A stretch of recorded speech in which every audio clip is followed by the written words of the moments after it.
الحمد لله وكفى وسلام على عباده الذين اصطفى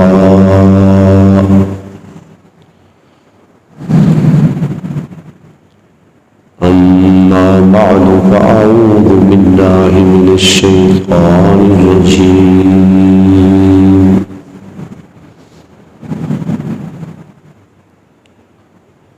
بسم الله الرحمن الرحيم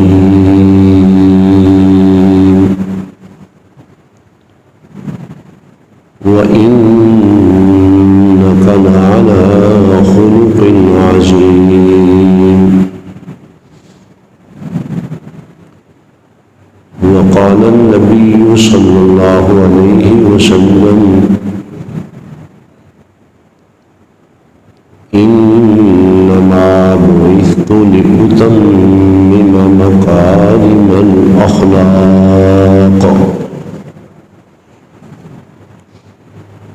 وقال النبي صلى الله عليه وسلم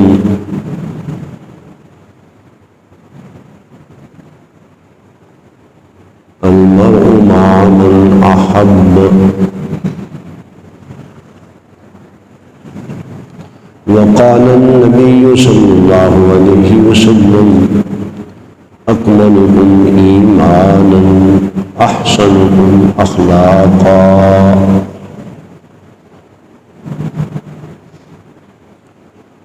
وقال رسول الله صلى الله عليه وسلم كبرت خيانة أن تحدث أخاك كلمة هو لك مصدق وأنت به كاذب صدق الله العظيم وصدق رسوله النبي الكريم ونحن على ذلك لمن الشاهدين والشاكرين.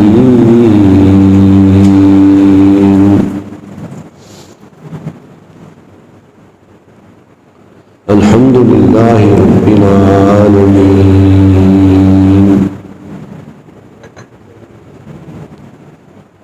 اللهم صل على سيدنا ومولانا محمد وعلى آل سيدنا ومولانا محمد وبارك وسلم.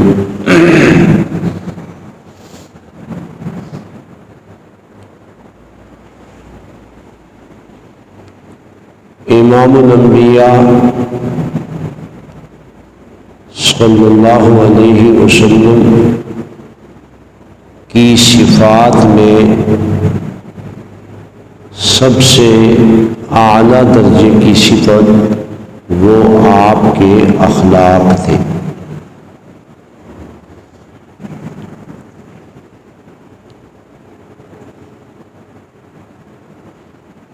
وَإِنَّكَ لَعَلَى خُلُقٍ عَظِيمٍ وَإِنَّمَا بُعِثْتُ لِأُتَمِّمَ مَكَارِمَ الْأَخْلَاقِ. آپ صلی اللہ علیہ وسلم نے فرمایا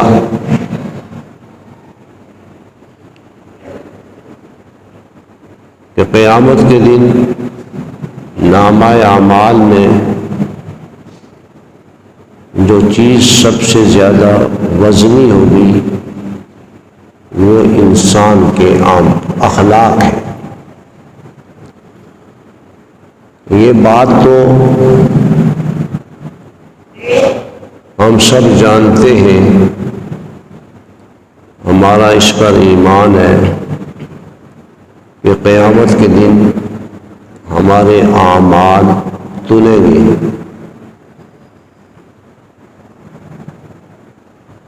یہ سارے وہی اعمال ہیں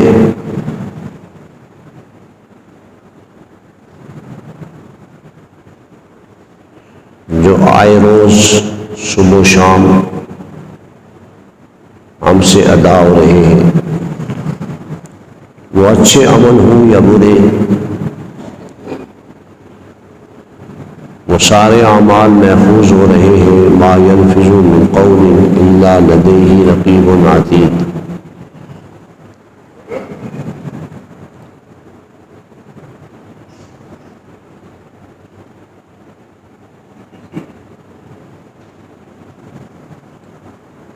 وہ اعمال سارے کے سارے محفوظ ہو رہے ہیں اور کل قیامت کے دن یہ اعمال تونے گے. فاما من ثقلت موازینہ فہو فی عیشۃ راضیہ.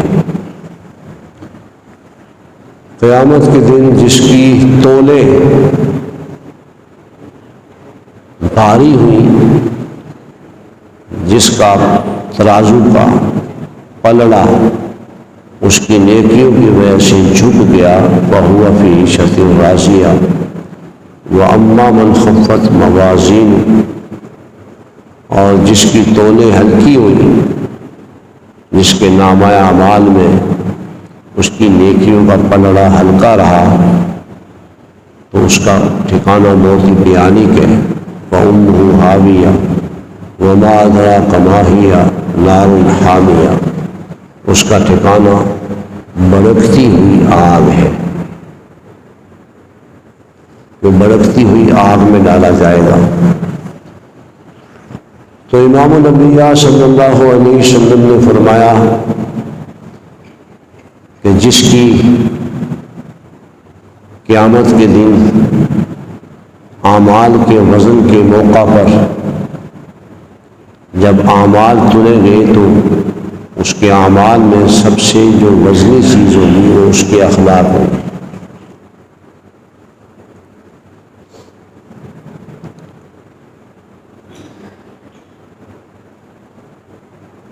آپ صلی اللہ علیہ وسلم نے یہ بھی فرمایا کہ تمام مذاہب کی بنیاد اخلاق پر ہے.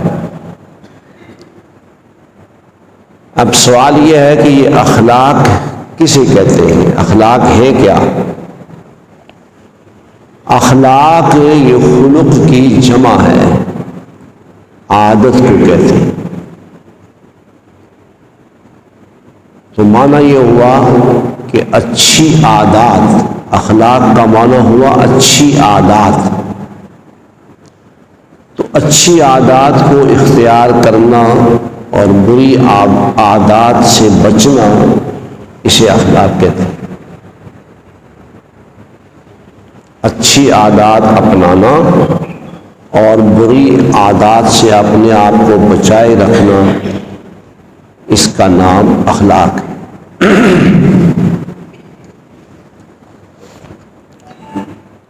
آپ صلی اللہ علیہ وسلم کی عادات، آپ کی صفات یوں تو بہت ہیں، اور آپ کی کون سی صفت ایسی ہے جو قابل رشک نہ ہو، جو قابل قدر نہ ہو؟ آپ کی صفات اور آپ کی ساری عادات بہت اچھی ہیں، لیکن میں آج کی اس نشست میں آپ کی اچھی عادات میں سے دو کا تذکرہ کروں. ان دو عادات میں اور ان دو صفات میں پہلی صفت ہے سچ بولنا. آپ صلی اللہ علیہ وسلم اپنی اس صفت میں اتنے ممتاز تھے، یہ صفت آپ میں اتنی اعلیٰ درجے میں پائی جاتی تھی کہ اپنے تو اپنے آپ کے دشمن بھی آپ کی صفت کی تائید کرتے تھے، آپ کی اس صفت کا برملا تذکرہ کرتے تھے کہ آپ سچے. مکہ مکرمہ میں دو افراد ایسے تھے جو آپ کے بدترین دشمن تھے، اور پورے مکے کی فضا کو آپ کے خلاف بنانے میں ان کا بڑا نمایاں کردار تھا. انہوں نے اپنی تمام تر صلاحیتیں آپ کی مخالفت میں خرچ کی تھی، اور پوری فضا آپ کے خلاف بن چکی تھی۔ ان دو افراد میں ایک کا نام ابو جہل ہے اور دوسرے کا نام ابو سفیان ہے، جو بعد میں مسلمان بھی ہوئے، ورنہ ابو سفیان کی زمانہ اسلام سے پہلے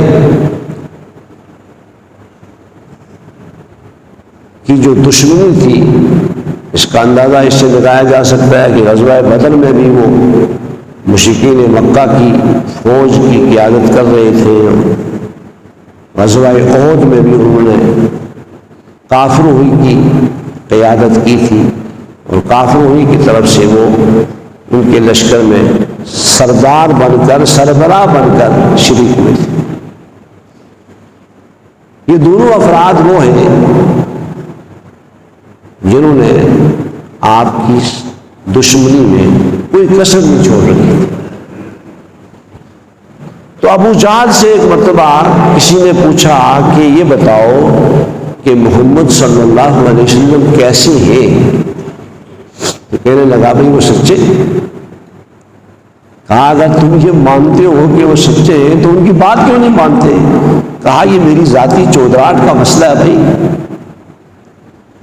لوگ مجھے بڑا کہنا چھوڑ دیں گے ورنہ وہ سچے۔ یہ آپ کا دشمن گواہی دے رہا ہے۔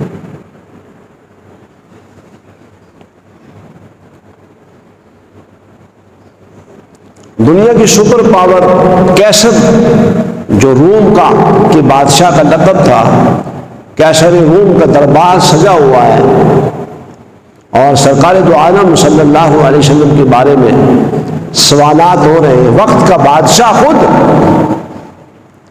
مجلس میں موجود ہے۔ اس موقع پر ابو سفیان ایک تجارتی قافلے کے ذریعے روم گئے ہوئے تھے،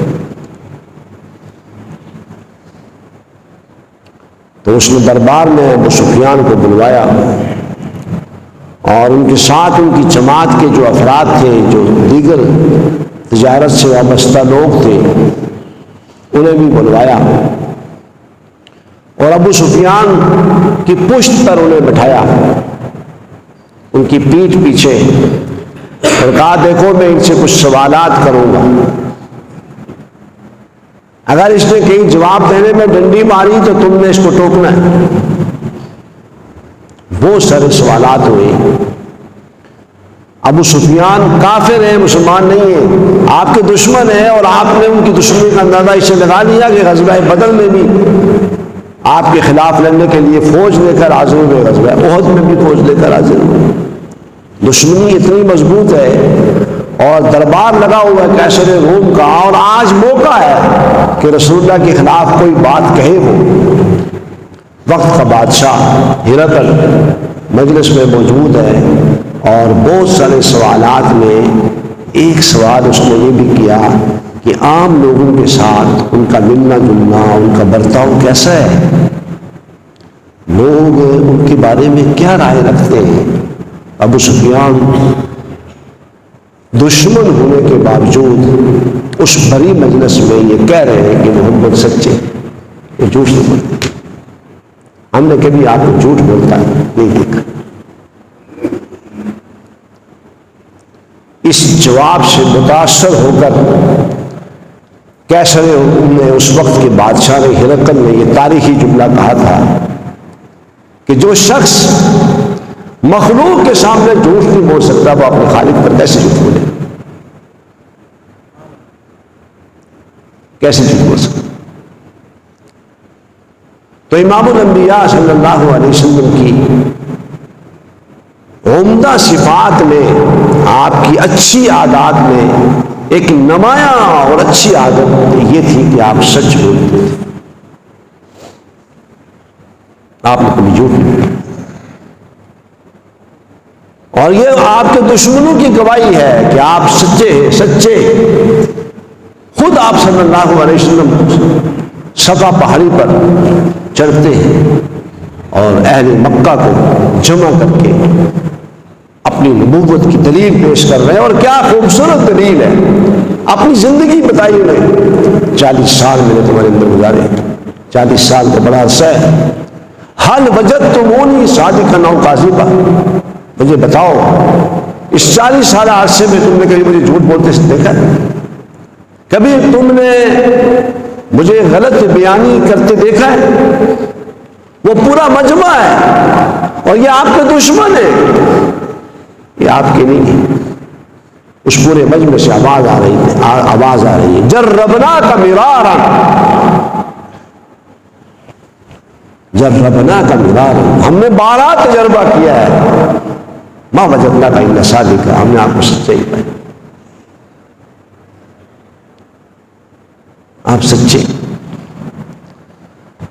تو میں یہ بتا رہا تھا کہ آپ کی نمایاں صفت، یوں تو ساری عادتیں اچھی ہیں، لیکن مجھے جس عادت کا آج تذکرہ کرنا ہے وہ کیا ہے کہ آپ سچے تھے۔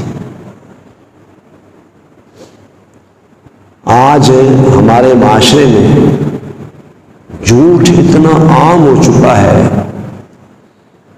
کہ اب جھوٹ کی جو قباحت ہے، اس کا کبھی ہونا، اس کا برا ہونا، یہ بھی ہمارے دلوں سے نکل چکا ہے۔ اب جھوٹ کی برائی کا بھی ہمیں خیال نہیں آتا کہ یہ کوئی برا کام ہے۔ جس گناہ پر خدا قرآن مجید میں اپنا یہ فرمان نازل کرے لعنت اللہ علی الکاذبین، اللہ کی لعنت ہو جھوٹ بولنے والوں پر، اللہ کی لعنت ہو، آج اس گناہ کی قباحت، اس کی شناعت، اس کی برائی ہمارے دلوں سے نکل چکی۔ گھروں میں جھوٹ بولا جا رہا ہے، دفاتر میں جھوٹ بولا جا رہا ہے، بازاروں میں جھوٹ بولا جا رہا ہے۔ نبی پاک صلی اللہ علیہ وسلم اپنی 40 سالہ زندگی پیش کر رہے ہیں، کیا میں اور آپ اپنی ایک دن کی زندگی بھی پیش کر سکتے؟ ہمارا کوئی دن ایسا نہیں ہوتا جس میں ہم کوئی نہ کوئی جھوٹ نہ بولتے، جبکہ ہمارے نبی پاک صلی اللہ علیہ وسلم کی صفات میں بہت اعلیٰ درجے کی صفت یہ تھی کہ آپ سچ بولتے تھے، اور اللہ نے ہمیں سچوں کے ساتھ دوستی لگانے کا حکم دیا، کونوا مع الصادقین۔ اللہ نے اپنا تعارف کرایا کہ ہم سچے ہیں، وَإِنَّا لَصَادِقُونَ۔ اللہ نے انبیاء علیہ السلام کا تعارف کروایا کہ وہ سچے تھے، صدق المرسلون۔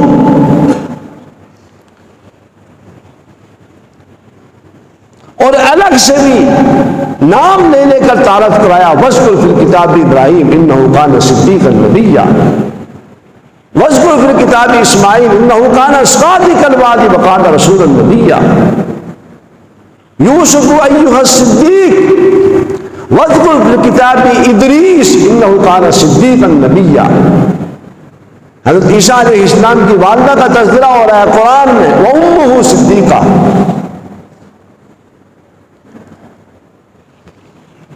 ہمیں حکم یہ دیا گیا کونوا مع الصادقین کہ ہم اب سچوں سے اپنی دوستی رکھیں۔ ہم نے اگر کسی کو دوست بنانا ہے تو سچوں کو بنائیں۔ آج ہمارا حال یہ ہے کہ ہمارا اس طرف کبھی دھیان ہی نہیں جاتا کہ میں جو بات کہہ رہا ہوں وہ سچ بھی ہے یا نہیں۔ رسول اللہ نے فرمایا کبرت خیانۃ ان تحدث اخاک کلمۃ فہو لک مصدق وانت بہ کاذب۔ بہت بڑی خیانت ہے کہ آپ اپنے کسی بھائی سے بات کر رہے ہو اور وہ آپ کو سچا سمجھ رہا ہو اور آپ جھوٹ بول رہے ہو۔ سننے والا تو یہ سمجھ رہا ہو کہ یہ سچ کہہ رہا ہے اور حقیقت میں آپ جھوٹ بول رہے ہو، یہ بہت بڑی خیانت ہے۔ تو میری مؤدبانہ درخواست ہے کہ اس پر دھیان دیں، اس پر دھیان، اور اپنے گھروں میں اس کا جائزہ لیتے رہا کریں کہ ہمارے گھروں میں کہیں جھوٹ تو نہیں بولا جا رہا، ہم خود گھر میں جھوٹ تو نہیں بولتے، اس لیے ہمارے بچوں نے ہماری نقل اتارنی ہے۔ 3 باتوں کا خیال علماء نے لکھا ہے کہ اگر 3 باتوں کا خیال رکھا جائے بچپن میں تو گھر جو ہے وہ سکون کا اور اطمینان کا گہوارہ بن سکتا ہے، گھر خیروں اور برکتوں کے نزول کا مرکز و منبع بن سکتا ہے۔ ان میں پہلی بات یہ ہے کہ اپنے گھر میں اپنے بچوں کو سچ بولنا سکھائیں، سچ بولیں، سچ بولیں۔ آپ خود سچ بولیں گے تو آپ کے بچے سچ بولیں گے، اور اگر کبھی بچے کی غلط بیانی اور جھوٹ آپ کے سامنے آ جائے، اسے تنبیہ کریں، محبت سے سمجھائیں کہ اس سے اللہ ناراض ہوتے ہیں، جھوٹ نہیں بولنا چاہیے۔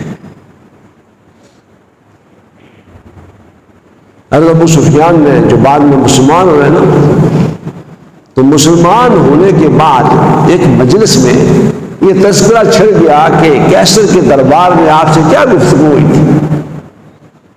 ابو سفیان کہتے ہیں کہ میں اب تو مسلمان ہوں، اب تو میری جان رسول اللہ پر نچھاور ہے، لیکن جب میں حالت کفر میں تھا نا، تو اس وقت مجھے بڑا اچھا موقع ملا تھا۔ کیسے دنیا کی سپر پاور کا دربار تھا، میں چاہتا تو رسول اللہ کے بارے میں بہت کچھ کہہ سکتا تھا، مجھے بہت اچھا موقع ملا تھا، لیکن میں جھوٹ نہیں بول سکتا۔ یہ کافر ہے، یہ کفر کے زمانے کی بات کہہ رہے ہیں کہ میں رسول اللہ کے خلاف کیوں نہیں بولا، اس لیے کہ جو میں بولتا تو وہ جھوٹ ہوتا، میں جھوٹ نہیں بول سکتا۔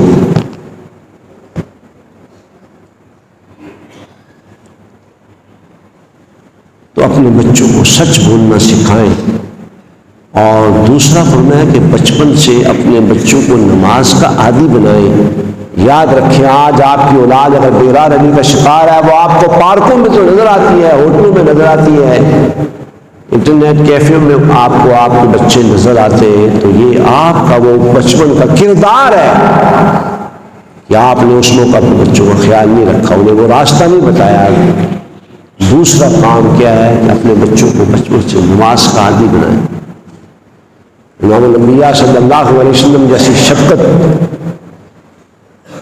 امت میں اور کس کی ہو سکتی ہے؟ آپ نے اپنی امت کے مردوں اور عورتوں کو یہ حکم دیا ہے کہ اپنے بچوں کو 7 سال کی عمر میں جب بچے ہو جائیں تو نماز کی ترغیب دو، نماز پڑھواؤ۔ نماز، حالانکہ اس وقت نماز فرض نہیں ہے۔ مرو صبیانکم بالسبع وهم ابناء 10 وهم ابناء 7 مرو صبیانکم وهم ابناء بالسبع، اپنے بچوں کو نماز کے لیے کہا کرو جب وہ 7 سال کے ہوں۔ واضربوہم وهم ابناء 10، 10 سال کی عمر میں نماز فرض اس وقت بھی نہیں ہے، رسول اللہ کرے اور سزا دو، ان کی پٹائی کرو اگر وہ 10 سال کی عمر میں نماز نہیں پڑھتے۔ یہ کام بچپن سے سکھانے کا ہے، بچپن سے اگر اس پر دھیان ہوگا نا تو پھر آپ کے بچے آپ کو مسجدوں میں نظر آئیں گے، پھر وہ آپ کی قبروں کے روشن ہونے کا ذریعہ بنیں گے۔ اور تیسری بات ہے، میں اپنے بچوں کو خدمت سکھاؤ، اپنے بچوں کو یہ ترغیب دیا کرو کہ جب بھی ماں باپ کے کمرے کے سامنے سے گزرو تو ان کے جوتے سیدھے کرو۔ یہ بچپن سے سکھانے کی چیز ہے۔ مہمان گھر میں آئیں تو بچے کھسک جاتے ہیں، انہیں مہمان کی خدمت سکھاؤ۔ آج ہمارے یہاں تو بیسن لگ چکے ہیں، ورنہ ادب کیا ہے۔ ایک مرتبہ جدے میں ہمارے ایک بزرگ سے ملاقات ہوئی، جو کوئی مسجد کے امام نہیں تھے، کوئی مولوی صاحب نہیں تھے، وہ ایک بہت بڑی فرم کے انجینئر تھے۔ انہوں نے کہا کہ مولانا شاہ ابرار الحق صاحب رحمۃ اللہ علیہ ہمارے در تشریف لائے جدے میں، تو میں نے حضرت سے کہا کہ آپ ہاتھ دھو لیں۔ حضرت نے کیا کہا آپ نے؟ میں نے کہا حضرت ہاتھ دھو لیں۔ کہا نہیں، ہاتھ دھلواؤ۔ ہاتھ دھونے کا کیا مطلب بھائی؟ اس دن مجھے خیال آیا کہ ہاتھ دھلوانا سنت ہے، اور وہ ہاتھ لوٹا ہاتھ میں لے گیا، آپ 3 انچی ہوگی تو تب دھلے گا نا۔ ہمارے یہاں تو سسٹم ہی ختم ہو گئے گھر سے، ہمارے یہاں کا بیسن لگ گیا جی، بہت اچھا دھونے آ۔ سنت یہ ہے، یہ بچپن سے سکھانے کی چیزیں۔ ہمارے استاد محترم مولانا سلیم اللہ خان نور اللہ برکتہ سعودی عرب تشریف لے گئے مسجد حرم، تو امام کعبہ اس وقت تھے عبداللہ سبیل رحمۃ اللہ علیہ، اور یہ رئیس الائمہ تھے، بڑی عمر پائی ہے انہوں نے۔ تو پرانے بزرگ نے کبھی ان کے کوئی فوٹو سے اندازہ لگا لیا ہوگا، بہت بڑی عمر تھی۔ حضرت مولانا سلیم اللہ خان صاحب رحمہ اللہ فرمانے لگے کہ جب انہوں نے ہماری دعوت کی تھی، جب ہم گھر گئے تو حضرت لوٹا پکڑ کے کھڑے تھے، میرے پاؤں تلے زمین نکل گئی. میں نے کہا آپ رئیس الائمہ حرم، کہتے ہیں آپ مہمان، میں خود دعوت ہوں. تو میں بالکل بس میری آنکھوں میں آنسو آ گئے. میں نے کہا نہیں، میں آپ سے نہیں ہاتھ دلوا سکتا. بہت اصرار کے بعد میں نے کہا اچھا چلو آپ اپنے بیٹے کو کہتے ہیں، وہ بھی امام تھے حرم، امام محمد، ان کا نام محمد تھا، وہ بھی امام تھے. تو فرمایا کہ اپنے بچوں کو بچپن 3 کام میں نے بتائے، اپنے بچوں سے خدمت کرواؤ، بچپن سے اپنے بچوں کو نماز کا عادی بناؤ، بچپن سے ہی اپنے بچوں کو سچ بولنا سکھاؤ. اور اللہ کی قسم یہ سب کام بچپن ہی میں ہو سکتے ہیں. جب بچہ آپ بڑا ہو کر آج کل کے دور میں اسکولوں کے ماحول میں جائے گا، وہ آپ کا نہیں ہے، وہ آپ کا نہیں ہے. اس کے سامنے صرف اپنا پیٹ ہے. وہ ہمیشہ اس کو فکر ہوگی کہ میری جاب اچھی کیسے ہو سکتی ہے، میں اچھا کیسے پڑھ سکتا ہوں. وہ پھر آپ کا نہیں ہے. آپ کو صرف اس کے پیسوں ہی کی ضرورت نہیں ہے. وہ آپ کے لیے صدقہ جاریہ پیسوں کے ذریعے نہیں بن سکتا، وہ کردار سے بنے گا. کردار ہوا جو آپ نے اسے دیا ہوگا.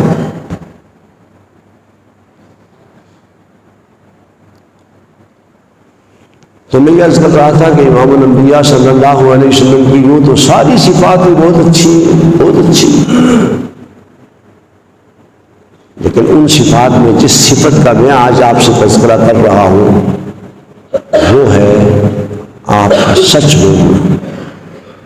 اور آپ اس عادت میں، اپنی اس صفت میں اتنے ممتاز تھے کہ دشمنوں نے بھی گواہی دی ہے کہ آپ سچے ہیں. تو آئیے یہ عزم کرتے ہیں کہ ہم سچ بولیں گے، اپنے بچوں کو سچ بولنا سکھائیں گے. اور اگر کبھی کوئی ایسا موقع پیش آتا ہے نا کہ بات گمانا پڑتی ہے، بچوں سے بھی کبھی گما کر بھی بات کرنا پڑتی ہے، تو اس انداز سے گمائے کہ آپ کا مقصد بھی حل ہو جائے اور بات جھوٹی بھی نہ ہو. یہ سارے کام کوشش سے ہو سکتے. اس کو ایک مثال سے سمجھیے. ابو بکر صدیق رضی اللہ تعالیٰ عنہ رسول اللہ کے ہمراہ ہجرت کے سفر پہ ہیں، اور کائنات کا سردار صلی اللہ علیہ وسلم ابو بکر صدیق کے ہمراہ مدینہ کی طرف روانہ ہے. تو راستے میں آپ پکڑ لیے گئے، آپ تک رسائی حاصل ہو گئی ایک شخص. تو اس نے پوچھا ابو بکر صدیق سے کہ من حاضہ، بھائی یہ کون ہے؟ ابو بکر صدیق نے کہا رجل یہدینی الی السبیل، یہ ایک صاحب ہے جو مجھے راستہ بتا رہے ہیں، یہ ایک صاحب ہے جو مجھے راستہ بتا رہے ہیں. اب وہ یہ سمجھا کہ یہ راستہ جس پہ چل رہے ہیں ابو بکر صدیق کی مرادی دین کا راستہ. تو کبھی اگر بات گمانا بھی پڑتی ہے تو انداز یہ اپنایا جائے کہ بات بھی صحیح ہو اور آپ کا مقصد بھی حاصل ہو جائے. سچ بولنے کا عزم کیجیے. یہ چھوٹی چھوٹی باتیں اس طرف دھیان نہ ہونے کی وجہ سے ہم اللہ کے دشمن میں اپنا آپ لکھوا رہے ہیں. ایک آدمی سچ بولتے بولتے بارگاہ الہی میں صدیق لکھ لیا جاتا ہے، اور کچھ ایسے بھی ہیں جو جھوٹ بولتے بولتے بارگاہ الہی میں ان کو کذاب لکھ دیا جاتا ہے. کہ ہم چاہتے ہیں کہ بارگاہ الہی میں ہمارا شمار جھوٹوں میں ہو، ہمیں کذاب لکھا جائے. اگر ہم نہیں چاہتے ہیں تو پھر ہم سچ بولیں تاکہ بارگاہ الہی میں ہمارا شمار صدیقین میں ہو، ہمیں صدیق لکھا جائے.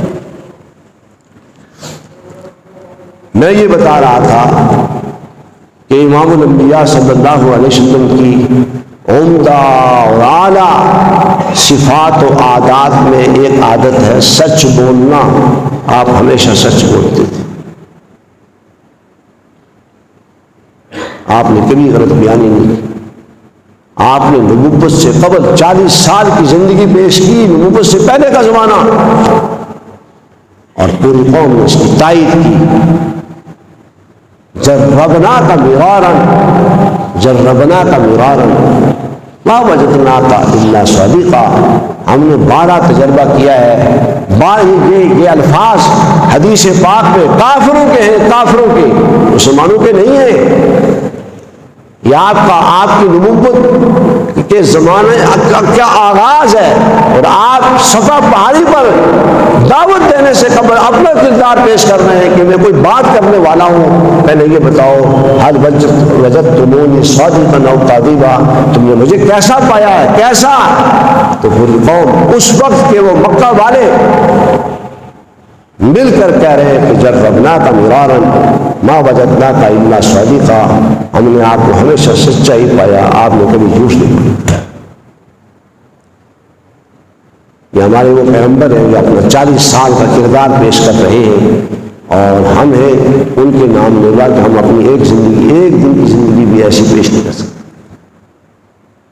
آپ کی دوسری صفت جو بہت ہی نمایاں، اور اس صفت میں بھی آپ کا کوئی ثانی نہیں ہے، وہ ہے تحمل مزاجی، وہ ہے قوت برداشت۔ مکہ میں تو رسول اللہ صلی اللہ علیہ وسلم مظلوم تھے، مدینہ تشریف لے گئے، اور مدینہ طیبہ میں ریاست مدینہ کے وہ حکمران بنے ہیں۔ زمین و آسمان کی نگاہوں نے وہ خوبصورت منظر دیکھا کہ جب آپ کچھ عرصے کے بعد فاتحانہ انداز میں مکہ میں داخل ہو رہے ہیں تو آپ کو مشرکین مکہ کا ایک ظلم یاد ہے، آپ کو آپ کے صحابہ پر ہونے والے وہ مظالم آپ کی نگاہوں میں، اور آج مکہ میں آپ کا پہلا خطاب ہے، اور ان دشمنوں سے ہے کہ جن دشمنوں نے آپ کو مکہ سے نکالا، اور 10,000 کا لشکر تلواریں نیام سے نکالے، منتظر ہے رسول اللہ اشارہ تو کریں، ہم خون کی دریا بہائیں، اور یہ سارا مجمع منتظر ہے کہ رسول اللہ آپ کیا کہیں گے۔ آپ کی زبان مبارک میں اس موقع پر جو الفاظ ادا ہوتے ہیں وہ ہے لا تثریب علیکم اليوم، آج میں تمہیں کچھ نہیں کہوں گا، میں تم سب کو معاف کرتا ہوں، وانتم الطلقاء، جاؤ اب تم سب آزاد ہو، اپنے گھروں میں آرام سے رہو۔ برداشت اور تحمل کی کوئی مثال ایسی دی جا سکتی ہے؟ اکرمہ کی بیوی، یہ اکرمہ ابو جہل کا بیٹا ہے، اکرمہ جب اس نے سنا کہ رسول اللہ مکہ تشریف لائے تو یہ بھاگ گئے اور جدہ پہنچ گئے، پھر ترکی اپنا سمندری راستے سے دوسرے ملک میں جا رہے تھے، ان کی بیوی رسول اللہ کی خدمت میں حاضر ہوتی ہے، کہا کہ اکرمہ میرا شوہر، میں اس کے بارے میں امان چاہتی ہوں، کیا اس کو معافی مل سکتی ہے؟ اب ہاں معافی۔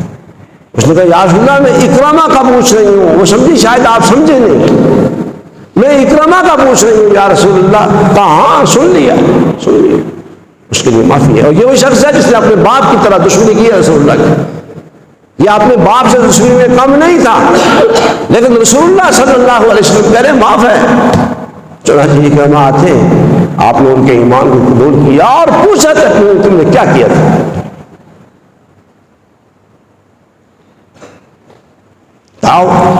تحمل مزاجی کی ایسی مثالیں آج کہیں دی جا سکتی ہیں۔